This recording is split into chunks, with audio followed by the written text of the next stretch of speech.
NFT é o termo Non-Fungible Tokens, que significa o seguinte: a gente tem em economia alguns bens que são fungíveis e outros bens que não são fungíveis. O que são bens fungíveis? É quando você troca um pelo outro e tem o mesmo valor. Então, o exemplo mais clássico são moedas, né? Você pega uma moeda de R$ 1 e troca por outra moeda de R$ 1. Você pega um Bitcoin e troca por outro Bitcoin. Você sai com a mesma coisa, tem o mesmo valor. A parte de arte não é assim, a gente sabe disso, que um quadro não vale a mesma coisa que um outro quadro, e várias outras coisas no mundo tem essa situação de não valer igual a uma entidade ou um bem da mesma qualidade. A outra questão bastante interessante que o NFT traz é que no mundo digital, eu sei porque eu sou doutora em artes e eu trabalho com artes há muito mais de 15 anos, tenho trabalhos vendidos, inclusive digitais, antes do NFT, e um dos grandes problemas era você provar que aquele trabalho é seu e vender um trabalho de arte, né? Então, eu tenho um caso que eu vendi um trabalho de arte em 2008, é um investidor aqui no mercado brasileiro, e ele queria comprar um trabalho que eu apresentava, e eu falava para ele: mas você está comprando uma árvore na rua, porque é um trabalho na web. Então, isso é uma das questões hoje que o NFT resolve, porque ele registra a autenticidade. O que a gente fez foi no cartório, registrou, passou o documento para ele, mas o trabalho continuava na web, né? Eu pus os códigos-fontes todos para ele, mas o trabalho continuava na web. E com o NFT, você tem agora um sistema que você pode fazer isso, aliás, vários sistemas que você pode fazer isso em cima do blockchain Ethereum. Aí a gente vai fazer umas perguntas mais técnicas depois para o Courtney, e com isso abre um caminho enorme para registrar, inclusive, mídia. É aí que entra, inclusive, a parte de marketing. Você pode registrar qualquer asset de mídia. Então, a gente tem como cases aqui, fora a parte de arte, que é um trabalho que foi leiloado no começo do ano de um artista chamado Blip, que ele registrou 5.000 dias de arte e vendeu esse trabalho na Christie's, foi vendido em leilão por US$ 69 milhões. E aí veio todo esse auê de chamar atenção para os NFTs. Mas a gente tem marcas trabalhando com isso, como Nike, que já fez um tênis vendido em NFT também. O primeiro tweet foi vendido utilizando NFT. Aquele gatinho na Young Cat, que era um meme. Então, agora começou esse auê, aqui no Brasil tem artistas fazendo isso também. E aí, antes de continuar falando mais sobre os NFTs, que abrem um canal enorme, inclusive as marcas de luxo estão analisando o que está acontecendo com os NFTs, para eles entrarem também. Marca de luxo sempre espera um pouquinho mais, tenta entender para ver onde que eles se colocam, que eles têm um risco bastante grande de qualquer perda da marca. Uma das questões do NFT é que tem que registrar. E você provavelmente fez isso usando Ether, né? Você deve ter feito com cripto. E aí isso são algumas barreiras para os artistas. O Courtney tem uma sala, um clube, né, Courtney, de NFT aqui no Clubhouse, que inclusive participam alguns artistas. Quando eu posso, eu acompanho esse clube. E aí os artistas brasileiros também colocando trabalhos para vender, etc. Mas eu fico pensando na dificuldade, porque para uma marca, você contrata equipes que façam isso, que nem a gente tem cases, que nem eu falei de Nike, tem Taco Bell. A Microsoft, não sei se você viu isso, Michel, ano passado, ela fez um jogo para comemorar as mulheres em ciências, né? Mulheres que trabalham na parte de ciências no mundo. E aí, para quem ia bem no jogo, eles podiam fazer um claim, o reward era NFT edição limitada para desbloquear coisas no Minecraft.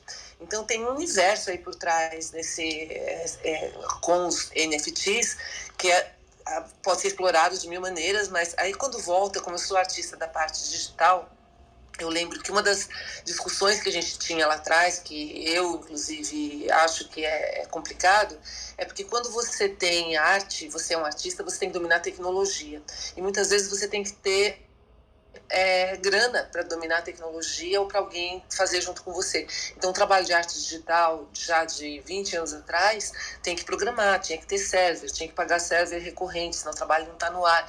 E isso limita a quantidade de pessoas criativas que podem utilizar, né? Então, tem todos esses dois lados. O que a gente sempre fala, tecnicamente falando, é o NFT você está comprando a escritura de posse de alguma coisa e esta coisa ela não está no blockchain. Consequentemente, você tem a posse, mas assim como na música, ela pode ser executada ou pode estar em vários lugares. E a outra grande confusão que se faz é que a regra do negócio, da propriedade da obra, com todas as suas derivadas relacionadas a isso, também não está naquele código. Então, imagina, eu comprei lá o skin de $5.000 do Mitikazo, né? Não sei, eu não gosto de skin, mas enfim, digamos que eu comprasse. E aí... Opa, vou anotar aqui, hein? Já tá reservado aqui, $5.000 então, eu fecho.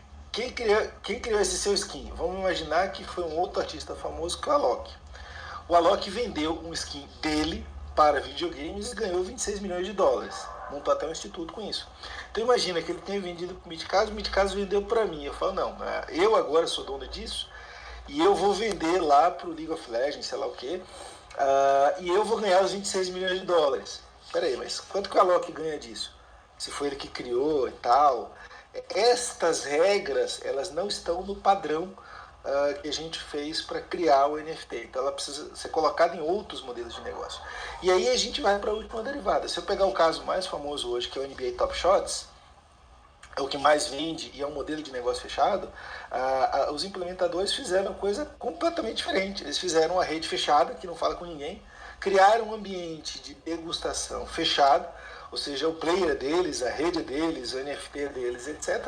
E você compra e vende itens naquele ambiente fechado. Mais ou menos como a gente fazia lá atrás quando veio a iTunes Store.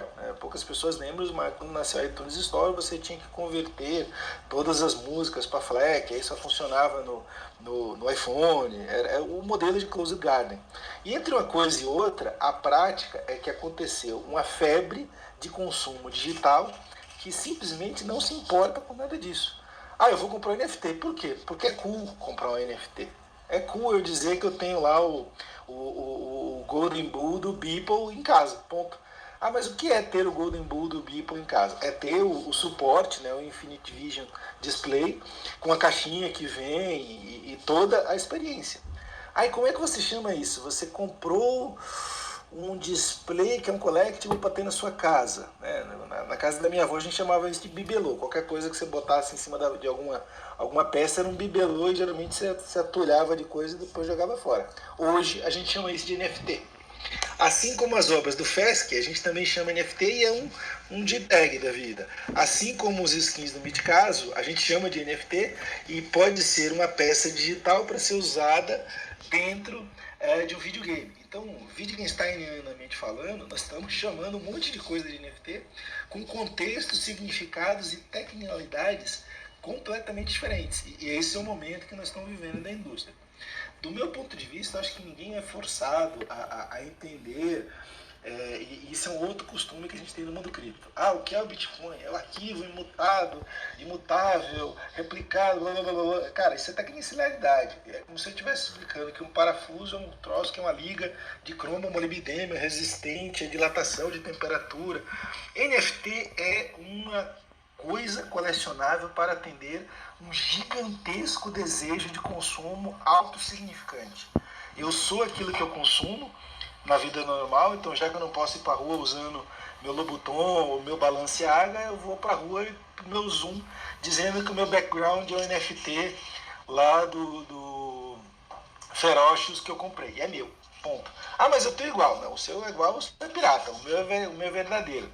Que nem os relógios que a gente usa aqui em São Paulo, todo mundo adora andar com relógio suíço, e tem gente que vai com relógio suíço para a rua, e tem gente que vai com relógio suíço das lojinhas aqui da Paulista de R$200, que é o mesmo relógio na parte externa. Então, esse fenômeno de consumo, ele está só começando.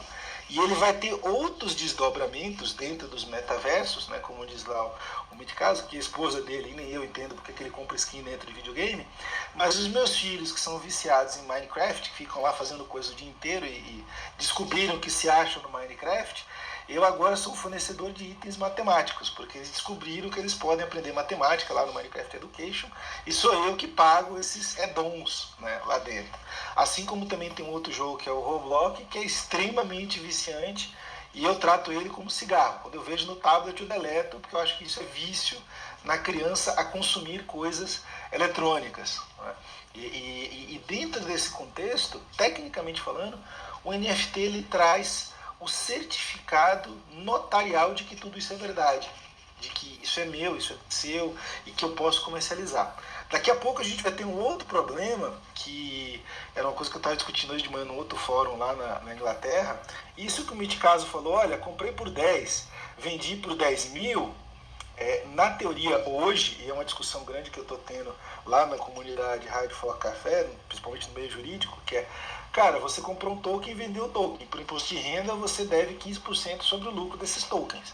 E se você é uma empresa de NFT no Brasil, você é obrigado a declarar essas movimentações num formulário específico, que a gente chama de N88, para a Receita Federal. Então, e isso só é possível porque, tecnicamente, eu tenho a prova escritural, né, de que você comprou aquilo para A e você vendeu aquilo para B. Né? E é isso que a gente vai ter que se situar e mapear doravante. Mas eu acho que tudo isso tem muita relação com as possibilidades que as marcas podem fazer. Então você citou algumas delas, né? Taco Bell, que vendeu ali GIFs animados, McDonald's, que está fazendo promoções e concursos nas redes sociais e está aumentando muito o engajamento ali das suas redes sociais, porque na prática, todas essas marcas que elas estão fazendo, elas estão criando gifts virtuais, né, da marca, raros e exclusivos. Por exemplo, Pringles, né, que criou ali as suas versões da lata exclusivas. Isso movimenta muito uma comunidade de fãs, de super fãs, os brand lovers, né? A comunidade de fãs de fato em torno da marca. Então é uma das, assim, um dos próximos grandes passos que a gente sempre falou, né, de criar comunidades em torno das marcas. E sem dúvida nenhuma os NFTs eles dão esse respiro aí para as marcas entenderem como se conectar mais profundamente e criar uma experiência muito mais rica, né, em relação a isso tudo, criando esses gifts virtuais e movimentando, né? Então engajando, fazendo a comunidade se engajar mais e aproveitando essa onda, né? Que o momento agora é de viralidade, tudo que você faz que está no NFT de alguma maneira ganha, e a mídia, né, ganha mídia espontânea e tal. Mas outra característica que eu estou vendo aí das marcas é que a maioria delas, ao vender, né, ali aquele NFT, aquele token na verdade, ela acaba ajudando alguma causa. Então eles estão conseguindo arrecadar muito dinheiro, né? Como foi o caso da Taco Bell, que vendeu ali os 25 GIFs animados, eles foram lá e doaram tudo para o Taco Bell Foundation. Mesmo no caso do primeiro tweet também, né? Foi 2,9 milhões de dólares, também doou para uma fundação, para uma causa de Covid. Então as marcas elas conseguem ganhar expressão porque ela está unindo, né, a característica de viralidade, causa. E no final do dia o consumidor ainda pode revender, que é o caso do Meet. Então assim, o consumidor que acabou de ganhar, né, comprar na verdade, por exemplo, o quadro do McDonald's, que é o caso que eles fizeram ali quatro artes, né, dos produtos icônicos, né, Sundae, batata, Big Mac e tal. Você compra aquilo, você recebe em casa, inclusive um porta-retrato digital para poder ter na sua casa, o bibelô, mas ele pode ainda revender, então ele ainda pode fazer dinheiro com aquilo. Então são essas três principais características que acabam atraindo muito, acho que o sucesso do que está tendo aí em relação à aplicação no marketing. Mas eu queria um pouquinho além, para fechar aqui, eu queria um pouco além no sentido mais de CRM até, assim, e também na questão da venda de dados, né? No CRM, para relacionamento com consumidores, né, como o próprio Curtini falou, dá para adicionar mais dados nessa estrutura toda. Então daria para adicionar algum tipo de dado de consumo, algum dado de comportamento, algum dado demográfico. Dá para começar a pensar nesse sentido. Ou mesmo no CRM, em relacionamento, daria para criar de repente brindes exclusivos para determinados clientes, né, mais VIP, ou criar um ingresso VIP, que aquele ingresso depois pode virar um asset, né, para venda. E no fim da história eu queria só pontuar uma coisa que eu acho que é bem legal assim, a gente refletir, né, se o NFT de fato não pode transformar a forma como a gente monetiza dados, né, chegando assim finalmente às pessoas físicas, porque quando a gente fala de monetizar dados, a gente sempre pensa em B2B, né, como as grandes corporações, como o Facebook, etc., vendem dados para outras empresas de repente fazerem anúncio ou fazerem algum tipo de produto e tal, mas será que não chegou a hora, né, das próprias pessoas físicas terem, ou melhor, poderem ter de volta o poder, né, o controle sobre os seus dados, seus assets digitais e vendê-los quando eles quiserem, né? Esse é o ponto, devolver esse poder dos dados para as pessoas. Então acho que essa é uma questão de reflexão muito interessante, né? Aí, onde as pessoas físicas podem monetizar os seus próprios dados. Bom, acho importante a gente também levantar um ponto da questão do criador, por ser um smart contract, né? O criador ele poder ficar com uma parcela do preço da venda sempre que aquele objeto é vendido novamente. né? Que isso pode mudar toda a indústria de música, de editoras, de tudo, porque a gente tira mais uma pessoa do meio do caminho e o artista continua ganhando para toda a venda que foi feita daquele token, daquele NFT, né? O NFT para o mundo da arte está como o Bitcoin para o sistema financeiro mundial. É esta que é a porrada que nós conseguimos começar a vislumbrar nos últimos 6 meses, e isso não tem volta. Isso não vai ter volta. Assim, nós estamos num estágio tão embrionário quanto o Bitcoin em 2011. É tão pedra lascada e tão... Em suma, falando, Courtney, Marta, Luciano, Rafael, aí, a galera mais que está mais inteirada aí, o Mitch, basicamente, então a ideia principal nesse primeiro momento por trás do NFT é relacionado a artes, é relacionado a questões que tenham um valor agregado de uma marca, de um artista, algo nesse sentido. É uma coisa única, não fungível. Tem que ter uma transação não fungível, que ela seja... se você puder ter... Uma única transação foi feita. Por exemplo, eu comprei o quadro que a Marta fez e acabou. Seria isso, Marta? Não. NFT, o não fungível, é assim... as redes blockchains foram feitas para fazer contabilidade de uma moeda, Bitcoin. Que um Bitcoin é igual a outro Bitcoin, um Bitcoin tem centavos do lado. O contrato do NFT foi feito para fazer um item só, é só aquele item. O NFT ele é uma escritura, ponto. O Bitcoin ele é uma contabilidade bancária. Então o que acontece? Eu vou criar um NFT, eu vou no cartório e vou lavrar uma escritura desta coisa. O que é esta coisa? Esta coisa é uma coisa. Então o meu carro, ele tem um número de chassi, ele tem toda uma composição, tem toda a característica que ele é um carro único.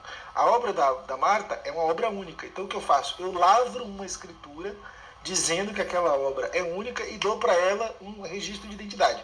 Ela passa a ter um número criptográfico gigante que vai identificá-la para o resto da vida só com ela. Isso é NFT.